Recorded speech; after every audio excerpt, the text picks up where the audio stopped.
Morticia Addams.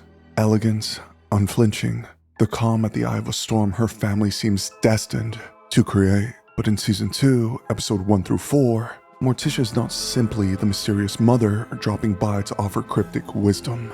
She's embedded in the story now. Her presence isn't a cameo, it's a constant, and that changes everything for Wednesday. For Nevermore, and for the dangerous psychic legacy neither can outrun. In Season 1, Morticia was a haunting echo in Wednesday's story, a figure who appeared just long enough to stir the waters before vanishing. In Season 2, she's no longer a satellite. She is a fixed point inside the Nevermore ecosystem. Her role within the school puts her in the same corridors, the same rooms, even the same political battles as Wednesday. This proximity means she's not just a mother who checks in. She's a presence Wednesday can't avoid. And that proximity is friction waiting to happen. Still, Morticia plays it with restraint. She's careful never to blend in, never to lose the Addams aura. She's inside the institution, but not of it. A poised interloper who understands exactly how much to give and how much to keep to herself. It's easy to call Morticia a helicopter parent this season, but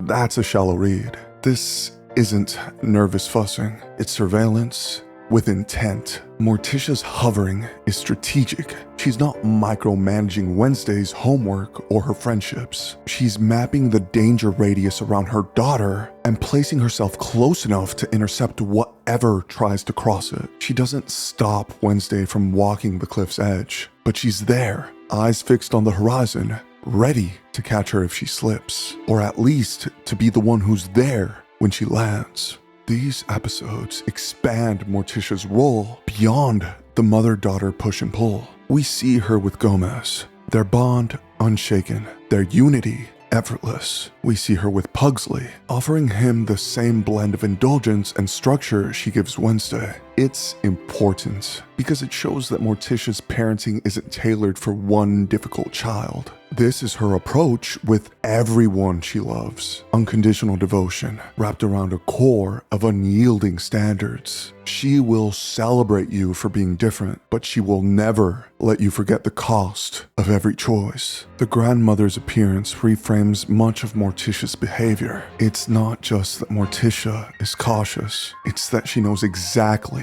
where that caution comes from. The Addams matriarch before her is sharp-tongued, steeped in her own arcane knowledge, and utterly unapologetic in her worldview. But between her grandmother and mother lies a quiet estrangement, a history of choices Morticia refuses to replicate. The grandmother doesn't hover, she dominates. She is the kind of parent who sees their child less as a person and more as a vessel for their family's legacy.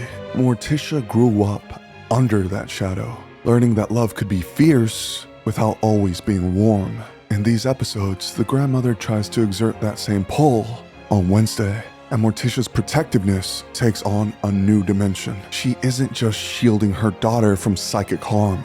She is shielding Wednesday from the same brand of suffocating inheritance she once endured herself. It reframes every moment of their conflict. Morticia's warnings about the book, her reluctance to let Wednesday be swept away by the thrill of power. They're not just about magic. They are about breaking a generational cycle without losing the strength it forged. This thread of resistance extends beyond family. When her new role at Nevermore opens opportunities for others to exploit her, Morticia refuses to trade her family's well-being for a donation. She will serve the school, but not at the expense of her daughter. That conviction comes to a head when her own mother tries to leverage a substantial donation in exchange for returning Goody's book to Wednesday. Morticia's answer isn't a full-on speech, it's action. She takes Goody's book, the symbol of that generational grip, and tosses it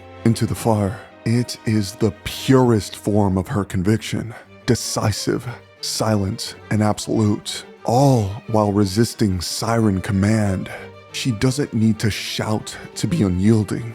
Her strength lies in making the cut clean and never looking back. Morticia's arc in these first 4 Season 2 episodes mirrors Wednesday's more than either of them will admit. Both are women negotiating their place inside systems they mistrust. Both wield a psychic heritage that tempts as much as it terrifies. Both believe love means allowing the person you care for to make their own mistakes. But only Morticia has lived through watching those mistakes hollow someone out. And in the grandmother's presence, we see the full spectrum. What happens when you embrace the legacy without question? What happens when you temper it? And what happens when you reject it entirely? By the close of episode 4, Morticia stands as more than just a stylish shadow behind her daughter. She's the anchor in a storm of secrets, the living example of how to survive the pull of a family's legacy without letting it devour you.